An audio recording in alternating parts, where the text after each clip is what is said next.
A União das Casas Espíritas da Zona Norte apresenta O Espiritismo está no ar. Um programa que anuncia, esclarece e consola.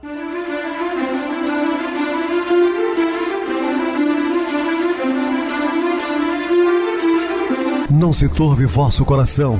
Credes em Deus, credes também em mim. Na casa de meu pai há muitas moradas. Se assim não fora, eu vou-los teria dito, pois vou preparar-vos lugar. O Espiritismo está no ar. Sintonize esta frequência. Pare, pense na vida, faça perguntas.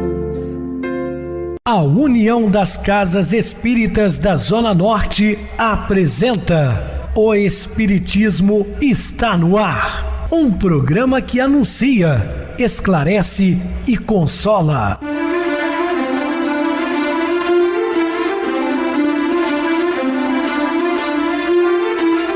Não se turve vosso coração. Credes em Deus, credes também em mim. Na casa de meu pai há muitas moradas. Se assim não fora, eu vou-los teria dito, pois vou preparar-vos lugar.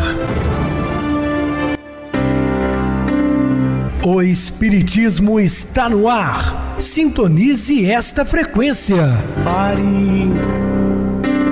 pense na vida, faça perguntas. Uma ótima noite para você, muito obrigado pelo carinho, pela sintonia. Rádio Clube FM, sua voz e a nossa voz. Estamos no ar de segunda a sexta desde 2014 pela emissora, depois também pelo YouTube. O canal é Viver _ Melhor. Se inscreva, deixa seu like, sua opinião é sempre importante para nós. Ou acesse o YouTube, digite O Espiritismo está no ar, lá encontrarão vários programas, inclusive o do dia. Recebo carinhosamente meu querido amigo espiritista, trabalhador da Casa Espírita Maria de Nazaré, Adilson Reis. Uma boa noite, seja muito bem-vindo. Boa noite a você, Pedrosa, e a você, ouvinte da Rádio Clube FM, você que nos acompanha pelo YouTube. Estamos juntos mais uma vez no programa O Espiritismo está no ar. Vamos estudar e aprender juntos. Que Jesus nos abençoe. Queridos irmãos, vamos estudar sobre os evangelistas. Dúvidas? Entre em contato conosco, ligando para o WhatsApp da Rádio Clube FM, 0 operadora 32 99932 7758. Quer falar comigo? Utilize a TIM 988012675, WhatsApp 9844949, novamente 59. O e-mail, espiritismo está no ar, @hotmail.com. Interajam conosco, façam perguntas, tirem dúvidas, podem dar sugestões ao programa. Estamos à disposição de todos os ouvintes. Vamos agora para aquele momento muito especial que é o nosso momento de oração. Sintonize esta frequência. O Espiritismo está no ar. Momento de oração. A doação de quem ama é um sol que se irradia. O amor que pede retribuição é egoísmo. O amor que exige pagamento é avareza. O amor que busca reconhecimento é vaidade. O amor que recebe para dar é usura. O amor que calcula o resultado é interesse. O amor que tem medo do mundo é covardia. O amor que ordena e impõe é tirania. O amor que sente ciúme é mesquinhez. O amor que mede o que dá é cobiça. O amor que espera receber é ambição. Amor, para ser amor, tem que dar-se sem nada pedir, assim como o sol. Estamos apresentando O Espiritismo está no ar. Bem, meus amados irmãos, estamos de volta com o assunto da noite, falando sobre os evangelistas. O ambiente histórico em que o evangelho surgiu é o do judaísmo, formado, alimentado pelos livros sacros do Antigo Testamento, condicionado pelos acontecimentos históricos, pelas instituições nas quais se encontrou inserido e pelas correntes religiosas que os especificaram. Com exceção de Lucas, que era grego, todos os demais eram judeus, ex-judeus na verdade, não? E mesmo Lucas, sendo ele grego, ele também colheu informações de muitos judeus naquela época que estavam se convertendo ao cristianismo. A palavra evangelho do grego evangelion, que diz boa notícia ou boa nova por extensão. O sentido mais antigo da palavra está relacionado a uma gorjeta que era dada aos que traziam boas notícias. Nas cidades gregas empregava-se o vocábulo evangelho quando escoava a notícia de uma vitória militar, o nascimento de um filho, de um rei ou imperador. Uniam-se à notícia cânticos e cerimônias festivas, dando-se uma conotação de alegria. Então, é como se a pessoa recebesse uma prenda ao trazer boa notícia. O Novo Testamento abrange 4 conjuntos de livros assim discriminados: Evangelhos, Atos dos Apóstolos, Epístolas, Apocalipse. Neste roteiro estão inseridas informações sobre o Evangelho de Jesus, segundo os registros de Mateus, Marcos, Lucas e João. Nós sabemos, obviamente, que existem muitos outros evangelhos, esses que são considerados apócrifos, né? A igreja reconheceu apenas esses, chamando-os de evangelhos canônicos, verdadeiros.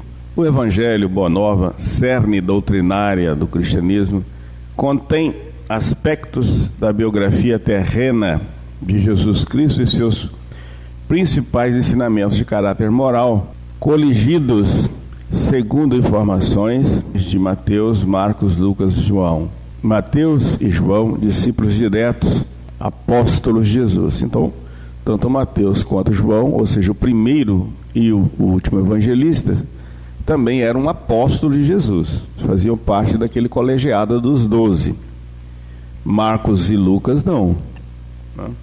Marcos e Lucas redigiram seus textos em grego.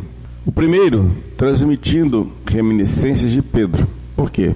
João Marcos, filho de Maria Marcos, sobrinho de Pedro, fez parte das viagens missionárias, aquelas viagens em vários estados e países com Paulo de Tarso. Por essa razão, ele aprendeu muito com Paulo e com Pedro, seu tio. Não fora ele apóstolo de Jesus, portanto ele não conheceu Cristo em carne e osso. É bom que se diga que muitas pessoas não compreendem. Ele vem depois, era jovenzinho, criança ainda, quando Jesus foi sentenciado à morte por crucificação. Harmonizam-se os 4 textos num todo orgânico composto, sem acomodações, sob inspiração mediúnica, cujo influxo não derrogou a liberdade volitiva e os pensadores psíquicos. Uma outra coisa que eu quero deixar claro também, que existem algumas correntes religiosas e de pesquisadores alegando que Marcos foi o primeiro evangelho do Novo Testamento, que antes mesmo de Mateus escrever, ele, sob orientação de Paulo de Tarso, que escrevia muito, e Pedro, ele escreveu o seu evangelho. Mas o que não vai mudar muito o contexto, né? É o histórico. Mateus, menosprezado funcionário, atende ao aceno do novo chefe, e nele passa a vislumbrar o diretor supremo, o rei em nomenclatura humana, embora em nível do reino dos céus. Marcos, atemorizado quando jovem, com a intensidade da tarefa, sublima depois, vendo em Jesus o servo incansável, paradigma de fraternidade e serviço divino. Lucas, mais intelectualizado, aí entra todo aquele cabedal de informações, de curso superior. Ele era um médico que estudou em Alexandria, filho adotivo do governador da Síria, portanto ele tinha cidadania romana, usava um brasão. Ele era uma autoridade romana, grega e romana ao mesmo tempo, um doutor muito mais intelectualizado dos evangelistas. Ele apresenta Jesus como uma entidade imaculada, presa pela genealogia ao pai Adão, porém subtraída ao pecado pela redenção do Pai Criador. João, mais espiritualizado, portanto mais próximo da essência dos ensinamentos de Jesus, tem olhos de ver no Cristo a caridade celestial, o verbo mesmo de Deus, não apenas o rei, o servo, o homem, sinopse da biografia terrena. Então, o evangelho mais espiritualizado dos 4 é o de João, que escreveu após também, todos eles foram escritos após a morte física do Cristo, né? E João só escreveu esse evangelho no ano 71, após a morte também de Paulo de Tarso, em 67, na Via Ápia. O Cristo nada escreveu. Suas palavras, disseminadas ao longo dos caminhos, foram transmitidas de boca em boca e, posteriormente, transcritas em diferentes épocas, muito tempo depois de sua morte. Uma tradição religiosa popular formou-se pouco a pouco, tradição que sofreu constante evolução até o século IV. Durante meio do século depois da morte de Cristo, a tradição cristã oral e viva é qual água corrente a qualquer se pode saciar. Sua propaganda se fez por meio da prédica, sermão, discurso religioso, pelo ensino dos apóstolos, homens simples e letrados, mas iluminados pelo pensamento do Mestre. Não é senão no ano 60 a 80 que aparecem as primeiras narrações escritas de Marcos e, a princípio, que é a mais antiga, depois as primeiras narrativas atribuídas a Mateus e Lucas. Como eu falei, que também está uma afirmativa de que o evangelho primeiro, na verdade, a ser escrito foi através de Marcos, como eu disse, sob a orientação de Paulo de Tarso e Pedro. E depois aparece Mateus e Lucas, todos escritos fragmentários que vão acrescentar de sucessivas adições, como todas as obras populares. Foi somente no fim do século I, de 80 a 98, que surgiu o Evangelho de Lucas, assim como o de Mateus, o primitivo atualmente perdidos. Finalmente, de 90 a 110, aparece em Éfeso o Evangelho de João, ao lado desses evangelhos, únicos depois reconhecidos pela Igreja. Grande número de outros vinha à luz e também desses são conhecidos atualmente uns 20 mais no século III. Orígenes os citava em maior número. Lucas faz alusão a isso no primeiro versículo da obra que traz o seu nome. Portanto, existem os evangelhos apócrifos. Jesus nada escreveu, não? Ele apenas escreveu na areia naquele momento do apedrejamento da prostituta à beira da praia, mas não escreveu. Assim como Sócrates nada escreveu, seu discípulo Platão que escrevia tudo. Maomé também, o grande criador do Corão, o Alcorão, era inclusive iletrado, não sabia ler nem escrever. Os califas que escreviam tudo o que ele ditava. Os textos evangélicos utilizados pelos povos não anglo-saxônicos originam-se da Vulgata latina, fixada a partir do século IV, quando o erudito Jerônimo, secretário do Papa Dámaso I, verte do grego para o latim textos autenticáveis e separa os considerados de autoria obscura ou apócrifa. Sabemos, no entanto, que existiu a chamada Bíblia dos 70, corpo doutrinário traduzido, ao que se diz, por 70 sábios de Alexandria, do qual se teria tirado 70 cópias. O grego em que os evangelhos foram escritos foi o popular dialeto alexandrino chamado Quine, que era a língua mais falada, ou pelo menos compreendida, pelos homens cultos de todas as localidades do Oriente e do Ocidente do Império Romano. Por essa razão, os evangelistas usaram o grego e não o hebraico para escrever os evangelhos, tornando-os assim acessíveis a um maior número de pessoas. Naquele tempo, não havia pontuação nem separação de palavras na escrita. Os textos utilizavam apenas as letras maiúsculas do alfabeto grego. As palavras eram redigidas com letras minúsculas e sem espaçamentos. A colocação de espaços entre as palavras e as frases foi adotada a partir do século IX depois de Cristo. A pontuação surgiu com o aparecimento da imprensa no século XV. A organização dos textos bíblicos em capítulos foi introduzida no Ocidente pelo cardeal inglês Hugo, no século XIII. A subdivisão dos capítulos em versículos foi a criação do tipógrafo parisiense Roberto Stephen, no século XVI. Não obstante a existência de várias traduções inglesas da Bíblia empreendidas durante a Idade Média, somente no século XVI a história registra a tradução definitiva da Bíblia inglesa, na forma que conhecemos atualmente. Na Conferência de Hampton Court, em 1604, foi proposta uma nova tradução da Bíblia. 54 tradutores foram convidados para o empreendimento dessa tarefa em Oxford, Cambridge e Westminster. Essa tradução, dedicada ao rei James I, foi publicada em 1611, em volumes grandes. Trata-se de uma tradução também conhecida como a versão autorizada, que se enraizou de tal forma na história religiosa e literária dos povos de língua inglesa, que as edições posteriores cuidavam apenas de simples revisões e não de substituições. Algumas dessas revisões foram a revisão inglesa de 1885 e a versão padrão americana, American Standard Version, de 1901.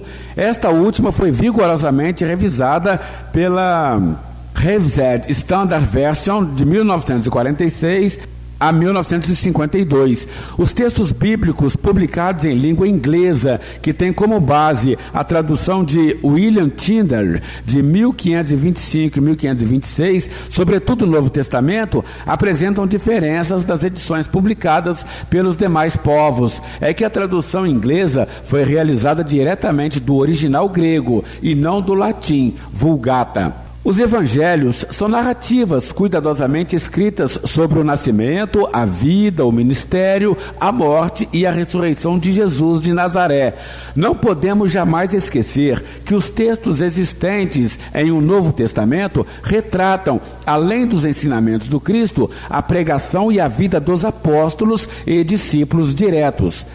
Estudos críticos e sérios demonstram que nos textos evangélicos há diferenças que evidenciam a influência pessoal do escritor, sem deixar de lado a inspiração divina. Assim, os 3 primeiros evangelhos, Mateus, Marcos e Lucas, chamados de evangelhos sinóticos, tem muitos aspectos comuns e também muitas diferenças. As semelhanças vão de algumas palavras a textos inteiros.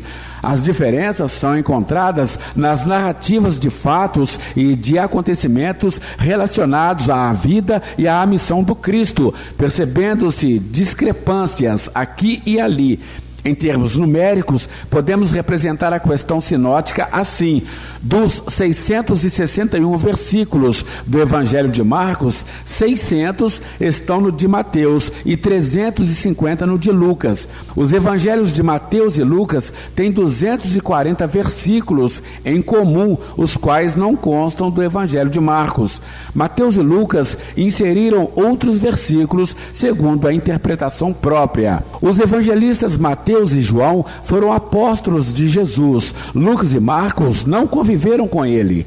Os escritos evangélicos, também chamados de escrituras gregas, foram divididos em canônicos, textos que fazem parte do Novo Testamento, e apócrifos, palavra que significa coisa escondida, oculta. Os apócrifos ou deuterocanônicos, definidos no Concílio de Nicéia, são manuscritos redigidos pelos discípulos de Jesus e que não foram, nem são, reconhecidos pela Igreja Católica, sob a alegação de que a veracidade dos mesmos não poderia ser comprovada. Existem cerca de 112 textos apócrifos, 52 no Antigo Testamento e 60 no Novo Testamento. A tradição contabiliza um número maior. Exemplo de livros apócrifos: Evangelho de Maria de Madalena, de Tomé, de Filipe, o árabe que trata da infância de Jesus, do Pseudo, Tomé, de Tiago, da morte e assunção de Maria, Atos, de Pedro, de Tecla, de Paulo, dos 12 apóstolos, de Pilatos, epístolas de Pilatos a Herodes, de Pilatos a Tibério, de Pedro a Filipe, de Paulo aos Laodicenses, epístola aos Coríntios, de Aristeu, Apocalipse de Tiago, de João, de Estevão, de Pedro, de Elias, de Esdras, de Baruque, de Sofonias.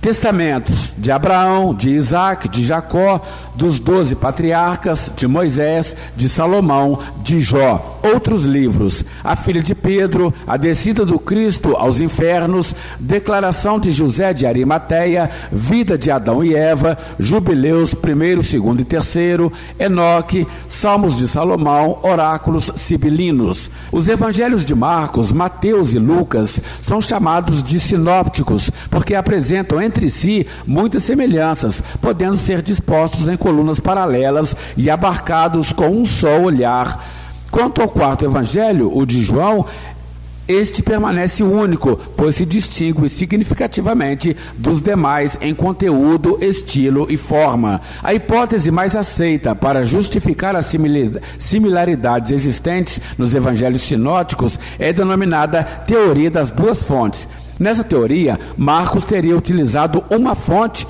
possivelmente originária de Pedro, a qual serviria de subsídios para os relatos de Mateus e Lucas. A outra fonte, utilizada por estes dois evangelistas, é totalmente desconhecida e se chama fonte, o início da palavra alemã Quelle, que é igual a fonte. Os textos evangélicos sofreram, ao longo dos tempos, 3 grandes modificações. No texto original, escrito pelos evangelistas, durante a elaboração da Vulgata e na redação final, que é a que temos atualmente. Por entre essas fases, ocorreram influências em variados sentidos, levando a relações literárias, de semelhança ou de diferenças, que são observadas entre os evangelhos no seu estado atual. Assim, pode-se perceber que a redação de Marcos deve ter sofrido influência do documento. Fonte de Mateus, daí verifica-se as semelhanças onde é dependente, onde, por sua vez, deve ter influenciado a última redação do primeiro evangelho. Os evangelhos segundo Mateus, Marcos e Lucas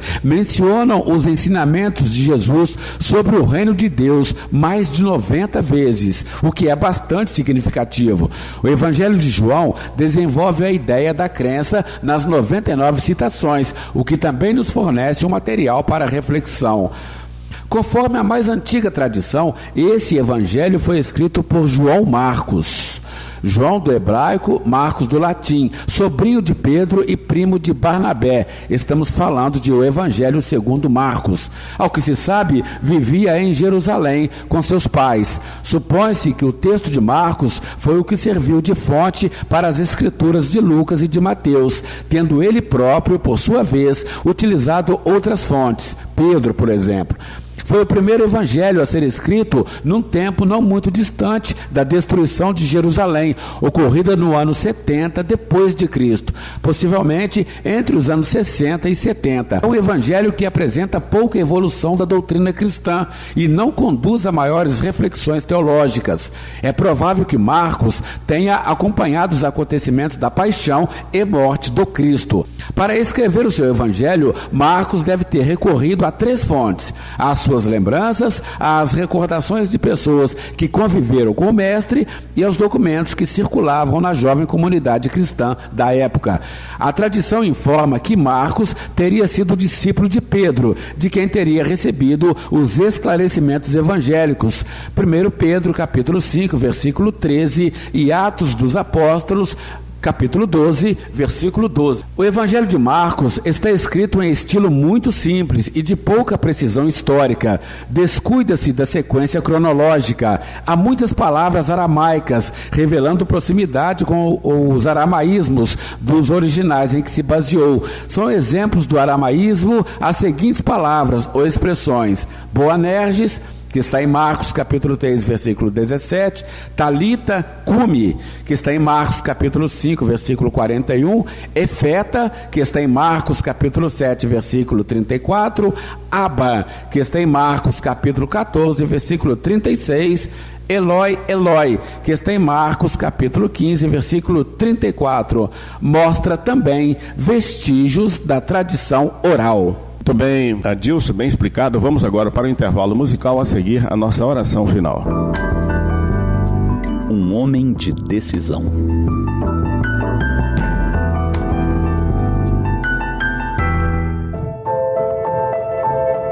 Em 5 de dezembro de 1901, na cidade de Chicago, nasceu o gênio do desenho animado, Walter Elias Disney, quarto filho de uma família pobre.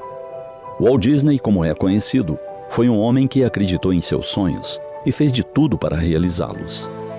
Decisão, vontade, persistência e muita criatividade eram as virtudes mais marcantes desse homem que construiu um império, tendo como capital inicial apenas o seu talento artístico. Seu lema era: se nós podemos sonhar, nós podemos fazer. Quem não conhece muitos de seus sonhos que viraram realidade e encantam adultos e crianças, como o personagem Mickey Mouse e a Disneylândia, o primeiro parque temático do mundo. Ele nunca desanimou. Sua primeira criação foi o coelho Oswald. Um desentendimento com seu distribuidor ocasionou a perda dos seus direitos sobre esse personagem. Ele partiu para uma nova criação. Nasceu o ícone que se tornou o mais famoso rato do mundo. Walt Disney não pretendia sensibilizar somente os corações infantis, conforme ele mesmo afirmou. Não faço filmes especialmente dedicados às crianças. Chamemos a criança de inocência. Mesmo o pior de nós não é desprovido de inocência, ainda que ela esteja profundamente enterrada. Em minha obra, tento alcançar e falar a essa inocência. Ele não se deixou levar pelas circunstâncias desfavoráveis que o rondavam. Um dia, resolveu segurar o leme de sua própria embarcação. Eis o que ele escreveu. Depois de muito esperar, num dia como outro qualquer, decidi triunfar. Decidi não esperar as oportunidades, e sim eu mesmo buscá-las. Decidi ver cada problema como uma oportunidade de encontrar uma solução.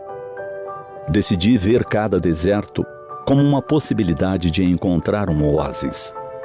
Decidi ver cada noite como um mistério a resolver. Decidi ver cada dia como uma nova oportunidade de ser feliz. Nesse dia, descobri que meu único rival não era mais que minhas próprias limitações e que enfrentá-las era a única e melhor forma de superá-las. Nesse dia, descobri que eu não era o melhor e que talvez eu nunca tivesse sido. Deixei de me importar com quem ganha ou perde. Agora me importa simplesmente saber melhor o que fazer. Aprendi que o difícil não é chegar lá em cima, e sim deixar de subir. Aprendi que o melhor triunfo é poder chamar alguém de amigo. Descobri que o amor é mais que um simples estado de enamoramento. O amor é uma filosofia de vida. Nesse dia, deixei de ser um reflexo dos meus escassos triunfos passados e passei a ser uma tênue luz no presente. Aprendi que de nada serve ser luz se não iluminar o caminho dos demais. Nesse dia, aprendi que os sonhos existem para se tornarem realidade. E desde esse dia, já não durmo para descansar. Simplesmente durmo para sonhar.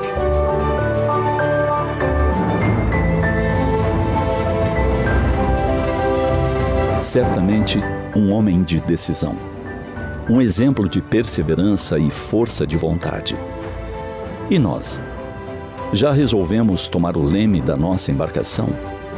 Caso ainda não tenhamos feito isso, hoje é o dia mais adequado, perfeito para isso. Afinal, se nós podemos sonhar, nós podemos fazer. Pensemos nisso.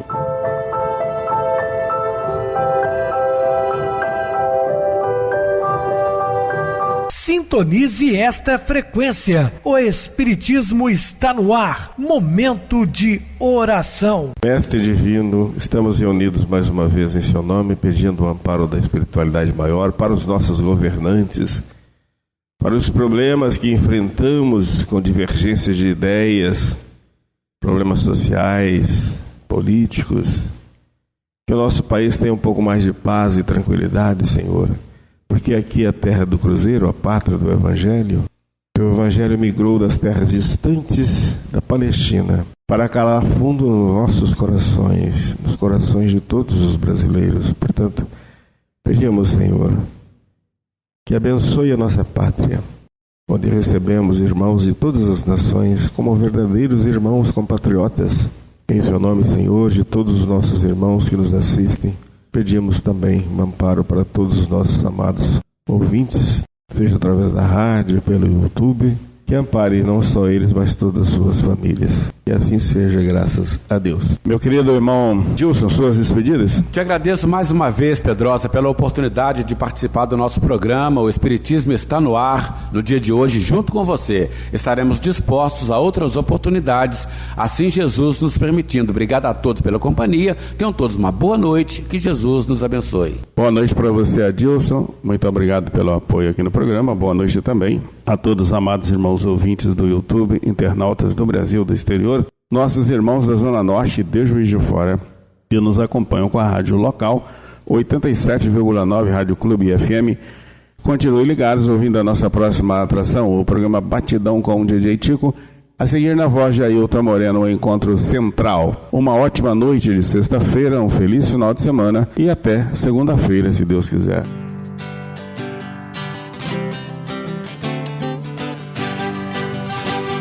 A União das Casas Espíritas da Zona Norte apresentou O Espiritismo está no ar, anunciando o Evangelho de Jesus, esclarecendo sua mensagem, consolando corações. Olhe pro céu e descubra imagens de luz. Se tem Jesus, o amor todo que Deus te deu. Pense no bem, no melhor em que pode fazer. Seja o que for, também vai receber. De coração, ajude-me, irmão, a caridade é o caminho do amor. Faça ainda que possa sofrer, pois bênçãos de Deus há de ter. Ame, perdoe e viva melhor a natureza, o céu e o mar. Veja o encanto que a vida nos dá, a chance eterna que temos para amar, para amar. Olhe pro céu e descubra imagens de luz. Sinta em Jesus o amor todo que Deus te deu. Pense no bem, no melhor em que pode fazer. Seja o que for, também vai receber. De coração, ajude o irmão, a caridade é o caminho do amor. Faça ainda que possa sofrer, pois bênçãos de Deus há de ter. Ame, perdoe e viva melhor a natureza, o céu e o mar. Veja o encanto que a vida nos dá, a chance eterna que temos para amar.